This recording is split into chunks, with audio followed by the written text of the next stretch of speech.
joined by a guest, and it's Steve Lewis, who I'm hoping will become something of a driving guru for us here at Corby Radio and for the listeners out there as well. Now, Steve runs and founded R3Rockingham up at Rockingham Speedway. Just tell us again what that's all about, Steve. Stuart, well, thank you, and hello. We set R3Rockingham up a few years ago now, and we're based on the wet grip area in the middle of the circuit. We don't actually use the circuit itself. There was a £5 million investment made a few years ago for the low grip surface and the kick plate that we've got on the wet grip area. And the whole ethos of that place and why R3Rockingham was set up was to allow people to experience what it feels like to lose control of their vehicle, ideally. They could use one of ours, but we prefer to use a customer's car. And they can feel what it's like to lose control and experience for themselves what it feels like, so that ideally they wouldn't want to do that on the public roads. Yeah, it's all about road safety. I think that's where Steve's coming from. We're going to touch, hopefully, in weeks ahead on various issues around safe driving. And we're looking in this first chat at young drivers, because sometimes drivers who are sort of in their late teens, early 20s, well, it's the facts are there. The RAC and other people have done surveys about the amount of accidents, the amount of incidents. When I say late teens, early 20s, Steve, am I right in categorising that as being a young driver? Yeah, I mean, technically a young driver is somebody who has just passed their test. So that covers a good number of ages, if you like. I mean, from 17 up to sort of late teens, if you like. In essence, it's the lack of experience that those novice drivers have on the road. And lack of experience can be dangerous. I mean, if you have just passed your test, you've got a 1 in 5 chance of having that crash, and it could be a serious one, within the first 6 months. And that's why insurances are so high for youngsters, and we're trying to change that. This is the thing, perhaps there's a feeling among young people who are 17, especially 18, they pass for the first time, they race through all the lessons and you think, well, I can do this.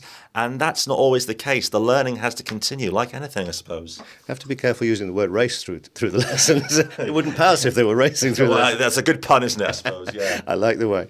Yeah, absolutely. I mean, at the end of the day, the test is good, and it's there to prove that you have the technical efficiency to control a vehicle. But that's only the start. I mean, as your mum probably told you, I know mine did, once you've passed your test, you really start learning how to drive. And it's gaining that experience that helps develop good drivers. And driving is like any skill. If you do it well, it's a good kick. You're doing the right things at the right time. It really feels good. And oftentimes, once we've passed our test, we think we just stop learning. There's no need to do any more. And that's wrong. We should be learning every day. Yeah. Is it a case where, young people get out on the road on their own, and it's a case of not having somebody there that can sometimes create problems, do you think? Yep, goes two ways really.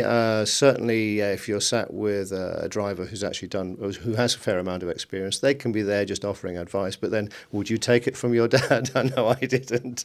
In actual fact, for young drivers, the real problem is once you've passed your test, what's the first thing you do? You get your mate in the car. You might have your girlfriend in the car. You might fill up people in the back. For every extra person you have in that car, you are increasing your chances of probably showing off and probably having that crash. And some of the instances we've heard about in the past, obviously locally as well, have been absolutely tragic. And you just don't want sort of young people to sort of go down that road. I mean, is it a case where, you can have an opinion on this, Steve, do we need something like a graduated licence system, or do we need to restrict the kind of vehicles that young drivers can drive? It's a difficult thing to bring in. I mean, my honest opinion is yes, it would be great to see some sort of tiered system where you ease novice drivers into the act of driving, if you like. You're not throwing them out immediately. The key thing is gaining experience in a safe and controlled way. And actually, we have a buzz phrase at R3Rockingham in that you can't just tell a driver to drive better. What we try and do is get those drivers to, through experience, understand for themselves how they can mess up so easily. And effectively, by doing that in a controlled and safe environment at Rockingham, we then put their mindset, really, by raising awareness and revising their attitude of driving so that they wouldn't want to do that on the roads. When you're doing this sort of practical stuff, especially with the younger drivers, is it a case where speed is always a factor, or is it other things as well?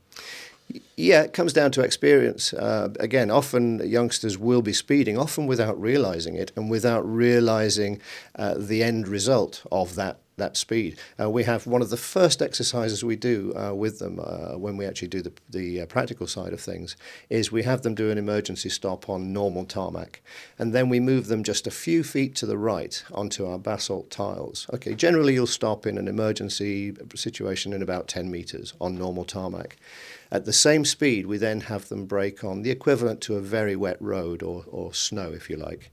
And they are still moving by the time they're going past the 50 and 60 metre mark. That is a big eye-opener to any driver, whether you're young or an experienced driver. Yeah, it sounds like it. I suppose the sort of ethos, as far as you're concerned, is to give people this practical experiences, because it seems to sort of hit home more than, say, telling people, perhaps, even though you're telling people now on the radio, I suppose. Well, we have a buzzword, and the buzzword is you can't just, buzz phrase, if you like, you can't just tell a driver to drive better. And you're right, I mean, by actually getting people on site, getting them in their vehicles. And the reason we prefer it to be done in their own vehicles is that if they did it in one of ours, and they're welcome to do that, but if you do it in your own vehicle, you know that that's the one you're used to, that's the one you drive every day, and if you can spin or skid in your own vehicle, there's no excuse. There's only one reason for a skid, generally, and I assume you know what that is? My mind's got a blank. Oh dear. We always say it's the nut holding the wheel. There will be a lot of the driver.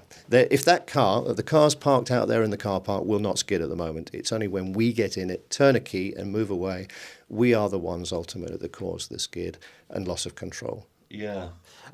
Traffic situations, is that something you can deal with as well? Because I'm thinking, obviously, just getting out there's no sort of beating the actual experience of being on the road itself. And again, having to deal with sort of like busy road situations, that kind of thing. Absolutely. And I know I keep coming back to it, but it's that experience thing again. The driving test, I'm sure it comes up during the driving test these days, the 2-second rule.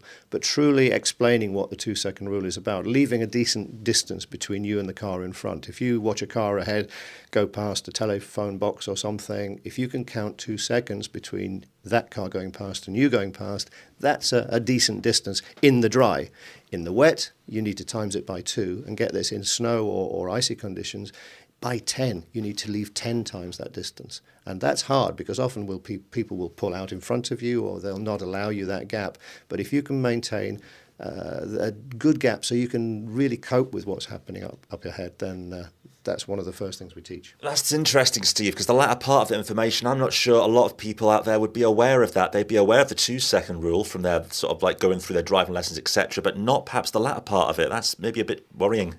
Well, we teach the 2-second rule, obviously, but we add another thing to that, and ultimately it's space is safe. And if that is just really playing in your mind all the time, especially when the weather turns wet or icy, or, for example, even if you've got somebody, and I hate this personally, tailgating you, just coming here today, the number of drivers that were so close to the back end of my car on the way here. And I'm a racer. I come from a racing background. I'm used to having cars around me, very, very close, but not on the public roads. A racetrack is designed to do that, but the roads are really designed to try and keep us getting from A to B as safely as possible.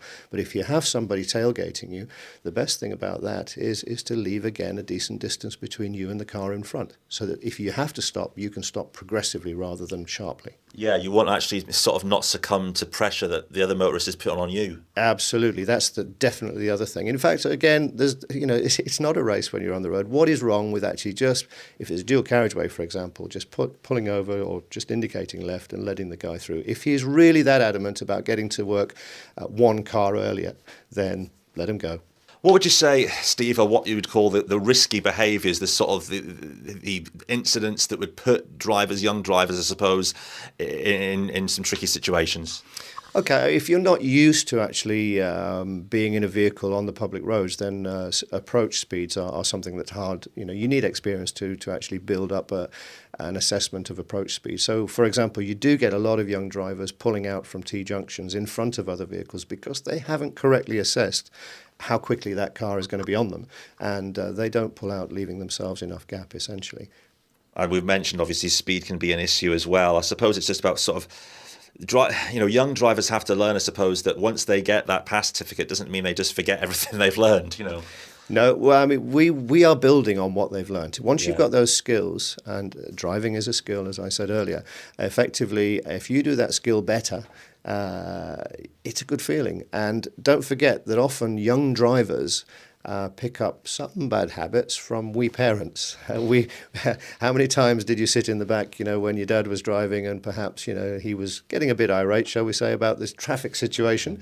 Often that can rub off on the young drivers and they pick up where the parents left off. So as parents, we need to understand that, we start the safety side of things. It's interesting. It comes back to the behaviours of people themselves rather than the vehicles that can have such an impact. We can talk about vehicle safety to a certain degree, but Absolutely, and every year that vehicles get safer. I mean, we have so many active safety systems built into cars these days and passive systems, and there's even things now that actually are built into cars that are preventative systems that will stop a car without you even pressing the brake pedal, for example.